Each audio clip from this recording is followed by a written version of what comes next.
Hello friend, Multitech के YouTube channel में आप सभी का स्वागत है। मैं मुबारक अली ईवी ट्रेनर। आज हम एक और वीडियो आपके लिए लेके आए हैं। एक्जियम चार्जर से रिलेटेड है कि एक्जियम चार्जर में इनपुट सेक्शन मतलब एक्जियम चार्जर में अगर देखा जाए तो सर्किट कैसे वर्क करती है, उसकी पूरी डिटेल्स के बारे में आज इस वीडियो में डिस्कस करेंगे कि एक्जियम चार्जर में कैसे कोई भी सर्किट वर्क करता है, चाहे वो एसी सेंसिंग हो या पुश पुल स्विचिंग मॉसफेट हो या आपका एमएफसी सेक्शन हो या ब्रिज रेक्टिफिकेशन सेक्शन हो। तो ये सारे सेक्शन के बारे में आज हम डिस्कस करेंगे, कैसे हमें इस चार्जर से आउटपुट मिलता है और आउटपुट में कौन कौन से वोल्टेजेस मिलते हैं। इसके बारे में सारी चीज़ें हम पूरी डिटेल से यहाँ पे डिस्कस करेंगे। तो वीडियो में लास्ट तक बने रहे। और एक ज़रूरी बात, मल्टीटेक इंस्टीट्यूट एक ऐसा इंस्टीट्यूट है जहाँ पे ऑल टाइप के कोर्सेज कराए जाते हैं, जैसे मोबाइल के कोर्सेज होते हैं, लैपटॉप के कोर्सेज होते हैं और आपके वॉशिंग मशीन और फ्रीज के कोर्सेज होते हैं, एसी पीसीबी का कोर्स होता है, डीडी टीवी का कोर्स होता है, प्रिंटर का कोर्स होता है और ई रिक्शा कंट्रोलर का भी कोर्स यहाँ पे कराया जाता है। और ये कोर्सेज जो यहाँ पे हैं अवेलेबल है, वो ऑफलाइन भी होते हैं और ऑनलाइन क्लासेस भी यहाँ पे कराई जाती है। तो अगर आप किसी भी में इंटरेस्टेड हैं, चाहे ऑफलाइन क्लासेस के लिए या ऑनलाइन क्लासेस के लिए, तो एक बार आप मल्टीटेक से कांटेक्ट कर सकते हैं। जैसा कि आप देख सकते हैं, हमने यहाँ पे सर्किट डायग्राम बनाया है। सर्किट डायग्राम हमने एसी सेक्शन का भी लिया है, ब्रिज का भी लिया है, एमएफसी का भी लिया है और स्विचिंग मॉसफेट का भी लिया है और मेन ट्रांसफार्मर का भी लिया है। तो यहाँ पे सर्किट ड्रॉ किया है हमने और इसी सर्किट के बारे में स्टेप बाय स्टेप समझते हैं कि ये सर्किट काम कैसे करता है, कैसे एसी सप्लाई यहाँ पे दी जाती है, उस एसी से डीसी बनाया जाता है, डीसी से फिर आउटपुट सप्लाई बनाई जाती है और कैसे एक बैटरी को चार्ज किया जाता है। ये सारी चीज़ें हम इस वीडियो में डिस्कस करेंगे। तो जैसा कि यहाँ पे देख सकते हैं, हमने इनपुट सेक्शन का यहाँ पे सप्लाई लिया है लाइव और न्यूट्रल का, जहाँ पे एसी 220 वोल्ट की सप्लाई दी जाती है। तो यहाँ पे अगर देखेंगे तो जैसा कि देख सकते हैं, जब भी हम यहाँ पे 220 वोल्ट एसी सप्लाई देते हैं तो यहाँ पे लाइव न्यूट्रल के द्वारा वो सप्लाई सर्किट के द्वारा कंपोनेंट के द्वारा आगे सप्लाई दी जाती है। तो जैसा यहाँ पे देख सकते हैं, लाइव की सप्लाई में अगर देखेंगे तो यहाँ पे एसी फ्यूज लगा होता है। एसी फ्यूज का काम होता है सर्किट को प्रोटेक्शन देना। और यहाँ पे देखेंगे तो लाइव और न्यूट्रल के बीच में यहाँ पे सर्ज बाईपास कैपेसिटर का यूज किया जाता है। ये कैपेसिटर का जो यूज किया गया, यहाँ से जो दोनों के बीच से जो सप्लाई निकाली जाती है वो अर्थ की सप्लाई होती है। वैसे अर्थ की सप्लाई यहाँ पे इसलिए बनाई जाती है, जैसे कि अगर शहर में अगर ये चार्जर होता है, जैसे शहरों में ये चार्जर का जो यूज किया जाता है, तो वहाँ पे क्या होता है, एसी वोल्टेज फ्लैक्चुएट नहीं होता है। लेकिन अगर गांव साइड देखा जाए तो वहाँ पे क्या होता है, जो एसी सप्लाई दी जाती है वो फ्लैक्चुएट में होती है, कभी कभी हाई होती है, कभी लो होती है। तो उस सर्किट यानी हाई लो वोल्टेज से बचाने के लिए इस सर्किट को प्रोटेक्शन दिया गया है कि अगर एसी सप्लाई आपकी फ्लैक्चुएटेड आती है, कभी हाई हो जाती है, कभी लो हो जाती है, तो उसको प्रोटेक्शन देने के लिए ये सर्किट का यूज किया जाता है। वैसे इस सर्किट का काफ़ी कोई भी वैसे कोई खास इंपॉर्टेंस नहीं होता है, बस स्पेशली इसीलिए बनाया गया है कि अगर एसी वोल्टेज यहाँ पे फ्लैक्चुएट हो रहा है यानी अप डाउन के फॉर्म में आ रहा है, तो उसको कंट्रोल करने के लिए ये सर्ज बाईपास कैपेसिटर लगाया जाता है और यहाँ पे एक अर्थिंग सप्लाई दी जाती है। दूसरी चीज़ है कि अगर कोई भी चार्जर आपके पास रिपेयर होने आता है, अगर आपने उसको एसी सप्लाई दिया, एसी सप्लाई देने से अगर बॉडी को टच करने से आपको अर्थ महसूस होता है यानी एक झटका महसूस होता है, तो उस कंडीशन में हमें इन कैपेसिटर पे काम करना होता है, वरना ये कैपेसिटर जल्दी ख़राब नहीं होते। वो स्पेशली होता है कि 220 वोल्ट एसी को फिक्स करने के लिए सर्किट का यूज़ किया जाता है कि अगर हाई लोड आएगा तो आगे की सर्किट शॉर्ट हो सकती है, ख़राब हो सकती है। तो उसी की प्रोटेक्शन के लिए सर्ज बाईपास कैपेसिटर का यूज़ किया जाता है। उसके बाद देखेंगे तो यहाँ पे लाइव न्यूट्रल के बीच में एमओबी या वीडीआर लगाया जाता है। एमओबी का काम होता है, ये हाई किलो उनके कंपोनेंट्स होता है। अगर इस सर्किट में प्रॉब्लम आती है यानी वोल्टेज में अगर प्रॉब्लम आती है या ये अगर ये खराब होता है, तो ये अपनी वैल्यू को ड्रॉप कर लेता है। और जब ये वैल्यू को ड्रॉप कर लेगा तो यहाँ पे क्या होगा कि एम्पियर लेवल बढ़ जाता है और जैसे ही एम्पियर लेवल बढ़ेगा तो ये फ्यूज ओपन हो जाता है और फ्यूज के ओपन होने से आगे की सर्किट प्रोटेक्शन में आ जाती है।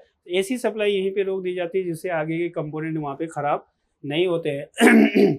और यहाँ पे देखेंगे तो एक डिस्टोर्शन फिल्टर कैपेसिटर का यूज़ किया गया और लाइन फिल्टर कॉइल के भी उस देखेंगे तो डिस्टोर्शन फिल्टर कैपेसिटर का यूज़ किया जाता है। ये दो फिल्टर कैपेसिटर यूज़ किए जाते हैं और यहाँ पे जो बीच में लगा होता है ये लाइन फिल्टर कॉइल होता है, ये एसी वोल्टेज को फिल्टर करके आगे पास करता है।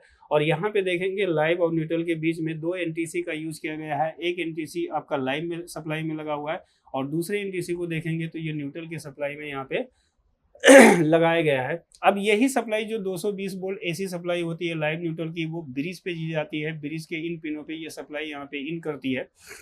जैसे ये एसी सप्लाई इस ब्रिज को मिलता है, तो ब्रिज रेक्टिफायर डायोड का काम होता है कि उस एसी को डीसी वोल्ट में कन्वर्ट करना। तो यहाँ पे क्या होता है कि जो इसके पॉजिटिव टर्मिनल से वोल्ट निकलेगा वो 300 प्लस डीसी निकलता है, लेकिन यहाँ पे जो ब्रिज डायोड होता है ये वोल्टेज लेवल को नहीं बढ़ाता है, इसका सिर्फ यही काम होता है कि उस एसी वोल्टेज को डीसी में कन्वर्ट करना।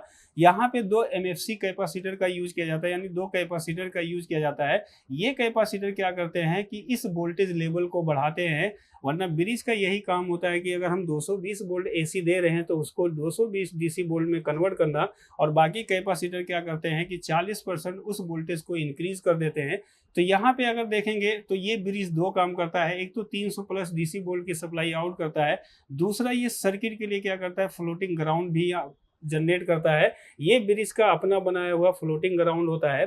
तो यहाँ पे देखेंगे जब 300 volt DC power supply DC volt की सप्लाई आउट होती है तो ये सबसे पहले एक कैपेसिटर के पॉजिटिव टर्मिनल पे जाता है। यहाँ पे 2 कैपेसिटर का यूज किया जाता है। यहाँ पे अगर देखा जाए तो कैपेसिटर का जो ये मिडिल पॉइंट होता है ये पैरेलल में लगा होता है, और पैरेलल में लगे होने की वजह से ये 300 वोल्टेज का हाफ वोल्ट इस फिल्टर ऑसिलेटर फिल्टर कैपेसिटर को दिया जाता है। और ये कैपेसिटर के इधर अगर हम देखेंगे तो 150 वोल्ट हमें डीसी देखने को मिलता है। और इन कैपेसिटर का जो दूसरा टर्मिनल होता है ये फ्लोटिंग ग्राउंड से कनेक्ट होता है, और यहाँ पे 2 रजिस्टर का यूज किया जाता है। इस रजिस्टर का नाम होता है ब्लीडर रजिस्टर के नाम से इसको जाना जाता है। ब्लीडर रजिस्टर का काम क्या होता है कि अगर चार्जर आपका ऑफ रहता है तो ये रजिस्टर क्या करते हैं, इस कैपेसिटर दोनों कैपेसिटर को डिस्चार्ज करने का काम करते हैं। तो इसीलिए इस रजिस्टर का यूज किया जाता है कि अगर आपने चार्जर को ऑफ कर दिया है तो चार्जर को ऑफ करने के बाद क्या होता है, कैपेसिटर अपने अंदर डीसी वोल्टेज को स्टोर करके रखता है। उसी डीसी वोल्टेज को ये डिस्चार्ज करने के लिए वोल्टेज डिवाइडर सर्किट, यानी यहाँ पे 2 रजिस्टर को लगाकर इस कैपेसिटर को डिस्चार्ज करने के लिए यूज किया गया है। अगर हम देखेंगे तो ये कैपेसिटर के पॉजिटिव और नेगेटिव के बीच में अगर देखेंगे तो 150 वोल्ट की सप्लाई यहाँ पे हमें देखने को मिलती है। 150 से लेके 160 वोल्ट की सप्लाई देखने को मिलती है डीसी। कभी कुछ चार्जर ऐसे रिपेयर होने के लिए आते हैं, जब एमएफसी की हम इस पैरेलल कनेक्शन पे अगर हम चेक करते हैं तो यहाँ पे हमें काफ़ी वोल्टेज ड्रॉप देखने को मिलता है। अगर यहाँ पे वोल्टेज ड्रॉप देखने को मिलता है तो ज़्यादातर यही चांस होता है कि जो ये ब्लीडर रजिस्टर लगे होते हैं, जब ये ब्लीडर रजिस्टर खराब हो जाते हैं तो इस कैपेसिटर को बहुत जल्दी डिस्चार्ज कर देते हैं, और कैपेसिटर को फुल्ली चार्ज होने नहीं देते हैं। उससे पहले क्या करते हैं कि ये रजिस्टर खराब होने से या वीक होने के कारण क्या करते हैं कि उस वोल्टेज को ड्रॉप कर देते हैं, और वोल्टेज जब ड्रॉप हो जाता है तो यहाँ पे जो वोल्टेज हमें मिलना चाहिए रिक्वायर्ड वोल्टेज, वो वोल्टेज हमें नहीं मिलता है, जिससे कि ये सर्किट काम करना बंद कर देता है। अब इसी सप्लाई में अगर हम देखेंगे तो एक कैपेसिटर को जो ऑसिलेटर कैपेसिटर होता है ये ऑरेंज कलर का लगाया जाता है। ये क्या इसका दूसरा टर्मिनल होता है, जो मेन ट्रांसफार्मर यहाँ पे यूज किया गया है उसके प्राइमरी बाइंडिंग से इसको कनेक्ट किया जाता है। ये इसका प्राइमरी बाइंडिंग होता है, ठीक है। ये प्राइमरी बाइंडिंग के एक टर्मिनल पे अगर देखेंगे तो 150 वोल्ट की सप्लाई देखने को मिलेगी, और उसी के दूसरे टर्मिनल पे अगर मेन ट्रांसफार्मर के देखेंगे तो हमें 150 वोल्ट की सप्लाई देखने को मिलती है। और जब ये 300 वोल्ट डीसी सप्लाई यहाँ पे बनती है तो ये जाती है सबसे पहले जो फर्स्ट स्विचिंग मॉसफेट लगा होता है उसके ड्रेन पे दी जाती है। फर्स्ट स्विचिंग और सेकंड स्विचिंग मॉसफेट को पहचानने का तरीका यही होता है कि जो फर्स्ट स्विचिंग मॉसफेट होता है इसका ड्रेन सोर्स पॉजिटिव में यानी सप्लाई में लगा होता है, और सेकंड स्विचिंग मॉसफेट जो होता है इसका जो सोर्स होता है ये फ्लोटिंग ग्राउंड यानी ब्रिज के ग्राउंड से ये कनेक्ट होता है। तो इसीलिए इसको सेकंड स्विचिंग मॉसफेट कहा जाता है और इसको फर्स्ट स्विचिंग मॉसफेट कहा जाता है। और यही 300 प्लस डीसी वोल्ट की सप्लाई ये फर्स्ट स्विचिंग मॉसफेट के ड्रेन पे दी जाती है। और यही देखेंगे तो एसएम ट्रांसफार्मर के जो सेकेंड टर्मिनल से सप्लाई आपकी निकलती है, ये सप्लाई आपकी जाती है यहाँ पे सेकेंड स्विचिंग मॉसफेट के ड्रेन पे जाती है, और फर्स्ट स्विचिंग मॉसफेट का सोर्स सेकेंड स्विचिंग मॉसफेट के ड्रेन से कनेक्ट होता है, और यही सप्लाई आपकी कनेक्ट हो जाती है सेकेंडरी ड्राइवर ट्रांसफार्मर से जाके ये आपकी कनेक्ट हो जाती है। यानी जो सेकेंड ड्राइवर ट्रांसफार्मर होता है उसका जो सेकेंडरी वाइंडिंग होता है, ये जो सप्लाई होती है सोर्स और ड्रेन, इसको एक जंक्शन कहा जाता है, सोर्स ड्रेन का जंक्शन कहा जाता है, और ये जाके कनेक्ट हो जाता है ड्राइवर ट्रांसफार्मर के सेकेंडरी वाइंडिंग से। अब यहाँ पे फर्स्ट स्विचिंग मॉसफेट के गेट को देखेंगे तो यहाँ पे डैक डायोड का यूज किया जाता है, और यहाँ पे रजिस्टर को लगाया गया, एक रजिस्टर को सीरीज में लगा दिया गया। और ये जो मॉसफेट का गेट होता है ये किससे जुड़ा होता है, ड्राइवर ट्रांसफार्मर के सेकेंडरी वाइंडिंग से जुड़ा होता है। एक्सट्रीम चार्जर में 2 ड्राइवर ट्रांसफार्मर का यूज किया जाता है। एक ड्राइवर ट्रांसफार्मर का सेकेंडरी वाइंडिंग होता है जो फर्स्ट स्विचिंग मॉसफेट के गेट से कनेक्ट होता है, और दूसरा जो आपका मॉसफेट का गेट होता है वो सेकेंड ड्राइवर ट्रांसफार्मर के सेकेंडरी वाइंडिंग से कनेक्ट किया जाता है।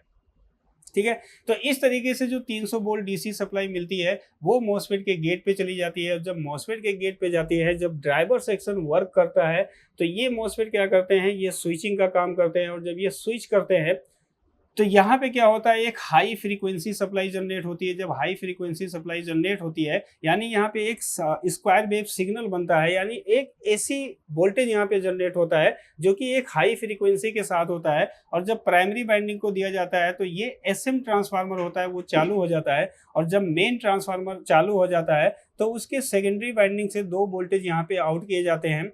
अगर सेकेंडरी वाइंडिंग से देखेंगे, ये मेन ट्रांसफार्मर का सेकेंडरी वाइंडिंग होता है। यहाँ से जो वोल्टेज आउट होते हैं इसकी सप्लाई में 2 शॉर्टकी डायोड या पैक डायोड का यूज किया जाता है। और यहाँ से जो वोल्टेज आउट होता है वो बैटरी के लिए आउट किया जाता है। और ये जो 55 से 60 वोल्ट की सप्लाई डीसी आउट होती है वो एक फिल्टर कैपेसिटर और यहाँ पे लाइन फिल्टर कॉइल के द्वारा, एक कैपेसिटर के द्वारा ये रिले स्विच पे चली जाती है। जो रिले होता है, रिले के स्विच को दे दिया जाता है। जब रिले यहाँ पे चालू होता है तभी ये वोल्टेज रिले के पिन से जुड़ता है। और रिले का जो दूसरा टर्मिनल होता है वो बैटरी के पॉजिटिव टर्मिनल से कनेक्ट होता है। जब रिले आपका वहाँ पे काम करता है यानी मैग्नेटिक फील्ड बनाता है तो ये टर्मिनल उस टर्मिनल से जाके कनेक्ट हो जाता है और बैटरी को एक आउटपुट वोल्टेज मिल जाती है जिससे बैटरी चार्ज होना शुरू हो जाता है। अब ये एसएम ट्रांसफार्मर चालू कब होता है, जब ये मॉसफेट के गेट यहाँ पे स्विचिंग करते हैं। मतलब एक पहला मॉसफेट चालू होगा, वो ड्रेन की वोल्टेज सोर्स को देगा। फिर सेकंड मॉसफेट जब चालू होता है, इस ड्रेन की वोल्टेज को जब सोर्स करता है तो यहाँ पे क्या होता है कि स्क्वायर वेव सिग्नल बन जाता है, यानी एक एसी वोल्टेज बनता है। और वही एसी वोल्टेज इस ट्रांसफार्मर के प्राइमरी वाइंडिंग को दी जाती है। वैसे अगर देखा जाए तो ये जो मेन ट्रांसफार्मर होता है वो एसी वोल्टेज पे काम करता है। तो 220 वोल्ट एसी सप्लाई देकर इसको चालू नहीं किया जा सकता है, क्योंकि मेन ट्रांसफार्मर को चालू होने के लिए एक हाई फ्रीक्वेंसी की जरूरत होती है। जबकि 220 एसी वोल्ट में अगर देखेंगे तो 50 हर्ज की फ्रीक्वेंसी होती है। 50 हर्ज की फ्रीक्वेंसी से मेन ट्रांसफार्मर को चालू नहीं किया जा सकता।